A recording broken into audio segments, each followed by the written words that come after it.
ఎవరు? బాబు, నీకు లెటర్ వచ్చిందమ్మా. పంపించమ్మా.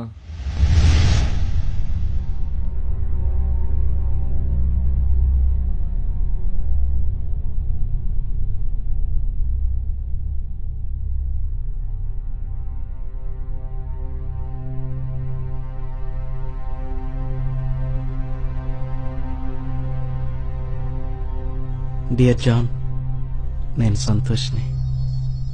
ఇవాళ నేను చనిపోయాను. చాలా బాధగా ఉందిరా. నిన్ను నన్ను ఎవరు వేరు చేయలేరని పదే పదే అనుకునేవాణ్ణి. కానీ మనల్ని మరణం వేరు చేసిందిరా.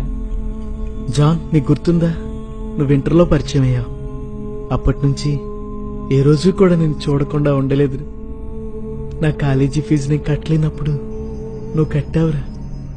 నాకు ఆరోగ్యం బాగోకపోతే నన్ను హాస్పిటల్కి తీసుకెళ్ళి ఎంతో జాగ్రత్తగా చూసుకున్నావురా. మన మధ్య ఏ దాపరికాలు లేవు కదరా. మనల్ని చూసిన మన ఫ్రెండ్స్ అంతా ఫ్రెండ్స్ అంటే ఇలా ఉండాలిరా అని చెప్పుకునేవారు. జాన్, నేను నిన్ను నమ్మాను, ప్రేమించాను. అందుకే నేను విడిచి వెళ్ళిపోతుంటే చాలా బాధగా ఉందిరా. జాన్, ఇవి నా చివరి మాటలు. నేను చనిపోయిన వెంటనే నా ఆత్మ నా బాడీని విడిచిపెట్టడాన్ని నేను ఫీల్ అయ్యానురా. నన్ను చూసి చాలా మంది ఏడుస్తున్నారు. నేను ఈ విషయాలు ఒకవేళ ఊహిస్తున్నానేమో అనుకున్నాను. నేను ఎదురు చూసిన దానికి ఇక్కడ నేను చూస్తున్న దానికి చాలా వ్యత్యాసం ఉందిరా. చనిపోయిన తర్వాత మబ్బు మబ్బుగా పొగమంచుతోన్న లోకంలోకి వెళ్తానని అనుకునేవాడిని. కానీ ఈ ప్రదేశం చాలా నిర్మలంగా స్ఫటికంలా ఉందిరా. నేను ఆలోచించగలుగుతున్నాను, మాట్లాడగలుగుతున్నాను, ఫీల్ అవ్వగలుగుతున్నాను. ముందుగా నేను ఒక వరుసలో నిల్చున్నాను. నా ముందు చాలా మంది ఉన్నారు. తెల్లని వస్త్రాలు వేసుకున్న 2 మనుషులు నాకు కనిపించారు. వారు దేవతల్లా ఉన్నారు. వాళ్ళు నా పేరు అడిగారు. అందులో వారి చేతిలో ఒక పెద్ద పుస్తకం ఉండడం చూశాను. వారు అందులో నా పేరు కోసం వెతికారు. కానీ వారికి నా పేరు దొరకలేదు రాజాన్. వెంటనే ఆ దేవదూత నా భుజం పట్టుకుని లాక్కొని ఈడ్చుకుపోవడం మొదలు పెట్టాడు. నేను చాలా భయపడ్డాను. నన్ను ఎక్కడికి తీసుకెళ్తున్నావని ఆ దేవదూతను అడిగాను. జవాబు చెప్పలేదు. మరలా అడిగాను. చివరికి ఆ దేవదూత ఇలా అన్నాడు, జీవగ్రంథంలో ఎవరి పేర్లైతే వ్రాయబడి ఉంటాయో వారే స్వర్గంలోకి ప్రవేశించగలరని, మిగిలిన వారు అగ్నిగంధకములతో మండు నరకంలో పడవేయబడతారని చెప్పాడు. చాలా భయపడ్డాను. నన్ను విడిచిపెట్టమని చాలా బ్రతిమలాడాను, ప్రాధేయపడ్డాను. అయినా ఆ దేవదూత నన్ను జైలు గది లాంటి దాంట్లోకి తోశాడు. అక్కడ కూర్చుని నేను చాలా దీర్ఘంగా ఆలోచిస్తున్నాను. నేను దేని గురించి ఆలోచిస్తున్నాను నీకు తెలుసారా? నీ గురించి ఆలోచిస్తున్నారా? నువ్వు చేసిన నమ్మక ద్రోహం గురించారా? ఒరే స్వార్థపరుడు, నువ్వు క్రిస్టియను కదరా?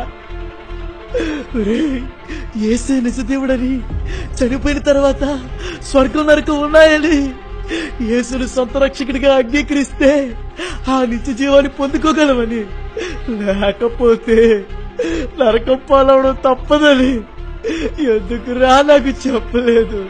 నువ్వు నా బెస్ట్ ఫ్రెండ్ అని ఎన్నిసార్లు అనుకున్నాను రా.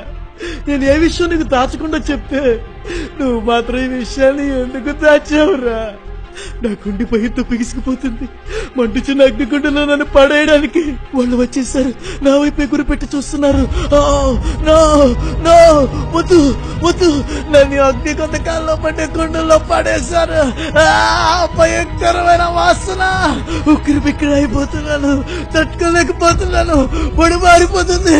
బాధతో నా గుండె మొక్క చెక్కలవుతుంది. ఎందుకు జాన్ యేసు గురించి చెప్పలేదు? అగ్ని, మంటలు, పొగ, ద్వేషం, నరకం ఎందుకు రా జాన్ మోసం చేశావు? ద్రోహి, స్వార్థపరుడా!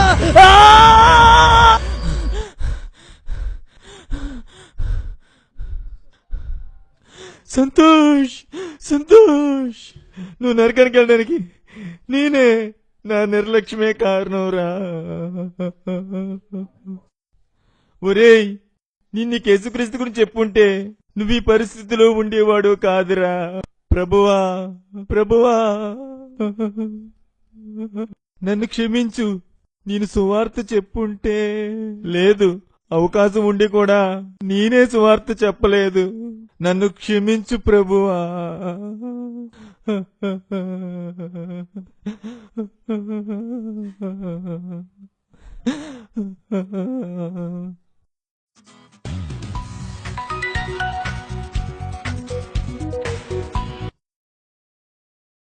Hello John. హలో, నేను రా ఆనంద్ని. చెప్పరా. జాన్, బయటికి వెళ్దాంరా. నా మనసు బాగాలేదు, రాలేనురా. ఒరే, ఆంటీ నాకు ఫోన్ చేశారా, రాత్రి అంతా నువ్వు ఏడుస్తూనే ఉన్నావని. నాకు కూడా బాధగానే ఉందిరా. ఏం చేస్తాం? ప్లీజ్ రా, రారా బయటికి వెళ్దాం. కొంచెం మూడ్ చేంజ్ అవుతుంది. ఓకేరా.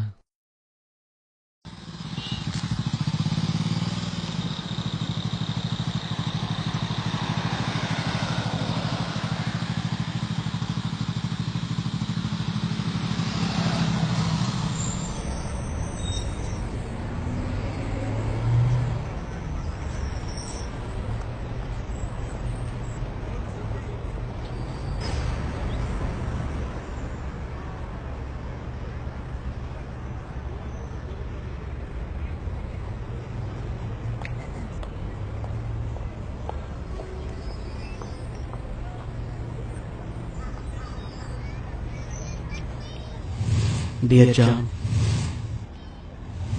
ఎందుకు జాన్ యేసు గురించి చెప్పలేదు? ద్రోహి, స్వార్థపరుడా! ఏమైందిరా? అర్జెంటుగా నీకు విషయం చెప్పాలి. గ్రౌండ్కి పోని. సరే.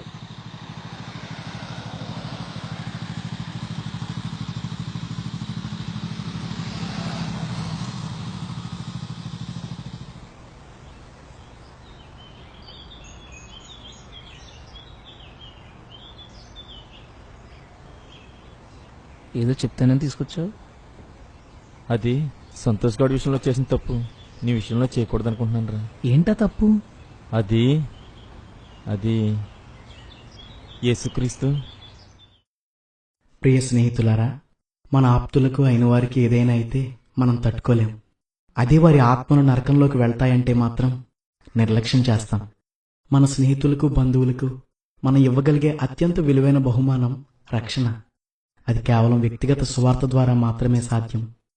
సువార్త అందని ప్రాంతాల్లో సువార్త చేయాలని మనలో ఎంతోమంది ఆశపడతాం. అలా సువార్త అందని వారిలో మన ఆప్తుల హృదయాలు కూడా ఉన్నాయని గుర్తించండి. Thank you.